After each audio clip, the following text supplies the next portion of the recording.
going to start here. Most of the people in the drilling class, we're going to add some of the drilling stuff from today to the class.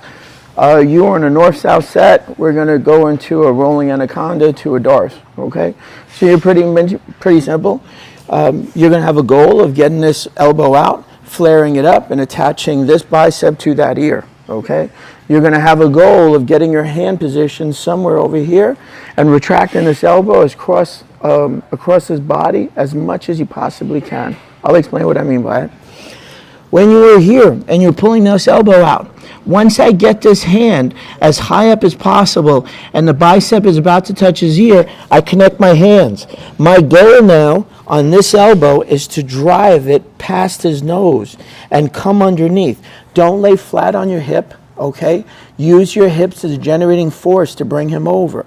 If you've done it right, he should come over for you because he'll start to feel like he's going to pass out. Okay, so you've pulled this arm up and now you're here. The moment I do, I attach my hands together. I'm going to have a goal, I said, of this elbow, my left elbow, of driving through and coming underneath. Because if I've done that, now that bicep is cutting off that artery. So I've not laid my hips on the mat like this. They're up because as I push this leg through, I want to use this leg as a generating force to bridge off of it as I come over to the other side. Upon landing, make sure you follow, because I want to curl up and trap this elbow with this back leg.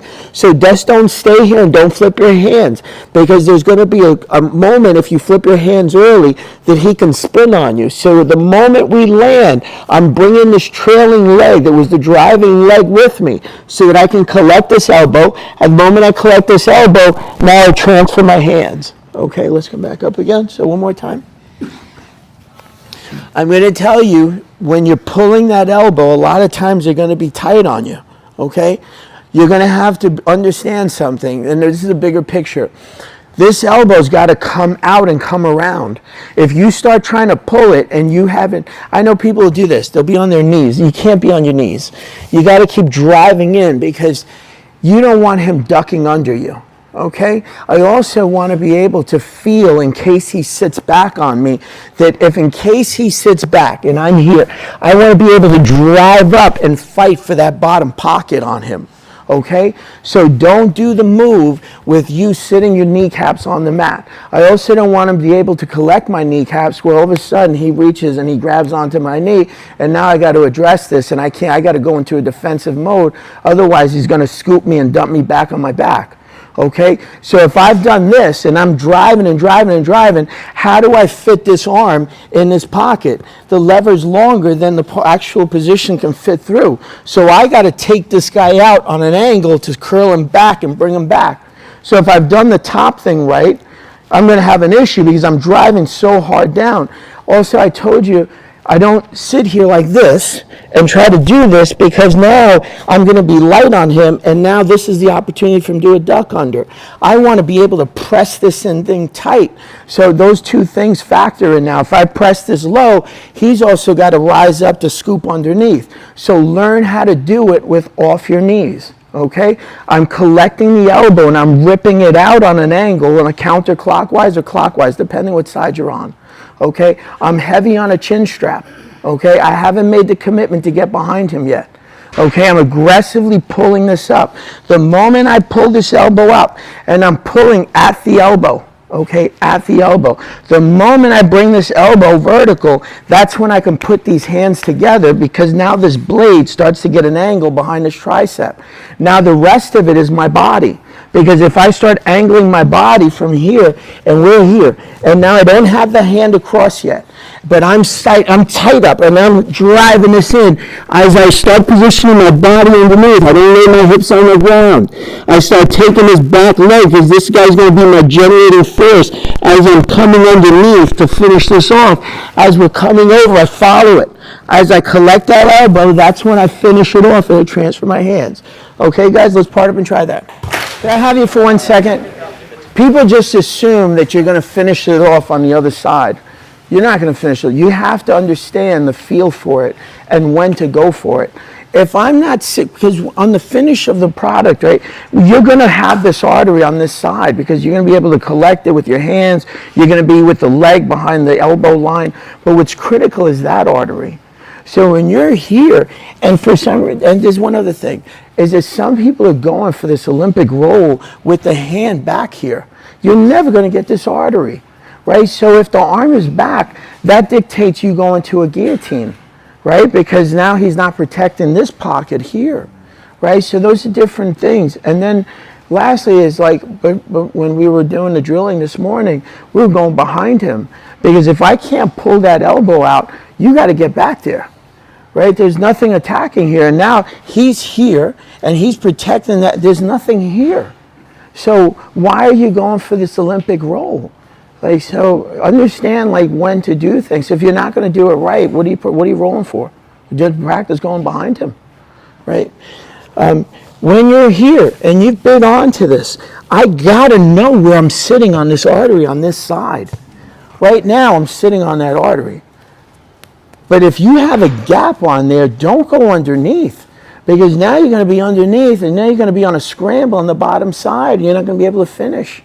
So get a feel for it on how deep you have to get and ask your partner, hey, am I tight on this? Can I fit? Because you're going to be on that. You're going to be squeezing and squeezing and squeezing, and you're not going to have an adjustment on the bottom artery. And now you're going to have to loosen your hands and see if you can punch it through deeper, because it's the bottom artery. Meanwhile, you're squeezing like crazy over here, and you got this gap on that side, and this guy could breathe through a straw, and he's comfortable. Okay, so it's almost like sometimes where there's certain moves that you got to get a feel for it, head and arm chokes and things like that. This is one of them. So finish it off. So I'm asking you now to do it. People that were here for the drilling class is to get behind him again. Okay, so if you're here, okay, and for people who weren't here, I'm trying to pull this out, and I'm here, and now I've bit onto this, and I'm going, you know what, I feel this right now. I'm on his jawline. I'm not anywhere near that throat. So now, okay, now I'm on that throat, and now I'm on that artery. So you got to get a feel for this before I go underneath on that berry on that. Okay, so I'm going to ask you also now, if for any reason you can't get that up there and you're going, you know what, I'm here and I'm going, man, I don't feel comfortable going underneath, right? So now this is when I transfer. I'm going, you know what, I can feel this and I'm not anywhere near, and now my forearm's sitting on that jaw. I'm not going underneath, but I've opened up this pocket here. So this is where we're going to go from that drilling class. I'm going to drop this kneecap, and I'm going to make two transfers. Once this kneecap drops behind the tricep, I don't want him shoulder rolling. So my head is going to transfer to that hip. At the same time, I retract this arm out. Okay, so I'm heavy behind the skull line because I don't want him standing up. So I've had it very, very specific in how I transferred. My knee line dropped behind that tricep because I might decide to try to attack this quadrant here, maybe. I dropped that knee line. My head position was here, but I've said to myself, I'm not going under, no way, especially not on a big, big guy.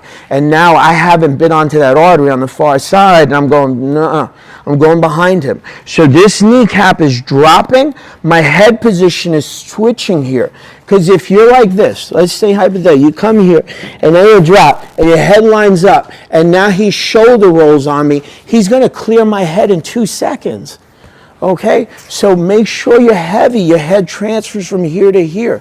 The trailing hand, I explained this morning, the trailing hand, I recommend that you bring it up. Some people will keep it in there, but you're going to keep it in there if you're a much bigger person than the person you're rolling with. You're 6'5" and he's 5'11", and now you just basically engulf him because of your body size. But that's not the game that we're playing. We're going to play that we were smaller, that it's an uphill battle. So my head transfers. Once I drop, my head transfers here because that's the shoulder rolling hip line that's going to clear. As I'm coming over, I don't bury this hand in here. I cup and cover because I want as much pressure on this hip as possible. The secondary hand is behind here for a reason. I don't want him standing up on me. Now when I flip my hips, I'm fine with you flipping like this. I'm also fine with you flipping like this off the tricep. But now my hips flip, so my knee line is behind that tricep. I'm here. Now I'm taking back control of this. I'm going to ask you to just pop the hip line down. The moment to pop the hip line, the first insertion comes in. Okay, so I'm going to ask you to do it 2 ways. I don't get too complicated if you've never done that. The reason I'm asking, a drill class was drilling it for the past hour, so they should be really good at that flip on that back pocket. So we're still doing this, okay? You're going to ask your partner, hey, am I tight on that artery on the far side? Okay, I should have a good connection and a feel for where those arteries are sitting on my biceps. It's just not that we went over and you tap. That's how most of the room does it.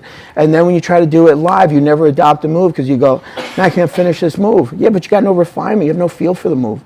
Okay, so feel the move. Ask your partner, do I need to go deeper? And then try to remember your hand positions and how deep you were. Try to visualize it and internalize it. Now on the second move, I'm going to ask you that you knew you were off, because now you got a little muscle memory to it. Now you know you're off, so now you're going, I'm getting behind him. So I'm dropping this kneecap, dropping it and spinning off. I'm going to stay up. Dropping this kneecap, and I'm spinning off this kneecap. Right, this is where I am. I'm spinning off this kneecap and flipping my hips with some speed to get back here. Upon getting back here, I'm fine with it. If you've never done it before, I'm just burying this hip and pulling him down and knock him down off the hip. The moment we knock him down, that's my first pocket right there. Right, so I'm good to go. The moment he comes in, I throw that heel in first. This is where we are. My hands were always here. So now I can go quarter Nelson this, and when we go over, this hook is going to come over to the other side. So when I bury this over to come over to this side, this hook is coming, following me, and I'm on his back for 4. Or attacking the neckline, either one for you guys. Okay, so we're going to do both. You're going to practice refining the feel for that back artery. Okay? Second one, we're going to say, hey, you got the position. You're going, you know what, I can't bite on enough. I'm not going underneath. I'm not going to be on my back trying to finish this big guy. And now this pocket's too tight on me. I can't collect it. And I'm going, I'll never get a chance to reinsert. And now if I let go, he's a big guy. He's coming up, and I'm going to go, this is on a bad scramble for me. Okay, so now I'm going behind him. I'm learning how to spin off of this. I'm making the transfers in 2 spots. My head's transferring. My back hand, when it comes from here to here, is cupping that also. There's no reason for me to bury this underneath. Jason Perez, he's here. He makes a living at this. He bites on, and now he does it great. Okay, so don't overcommit to that. There's no reason for it. You should be back on that back hip, and now you've made a transfer to collect this back quadrant. Okay, guys, let's part and do it. Let's do it. Thank you, sir.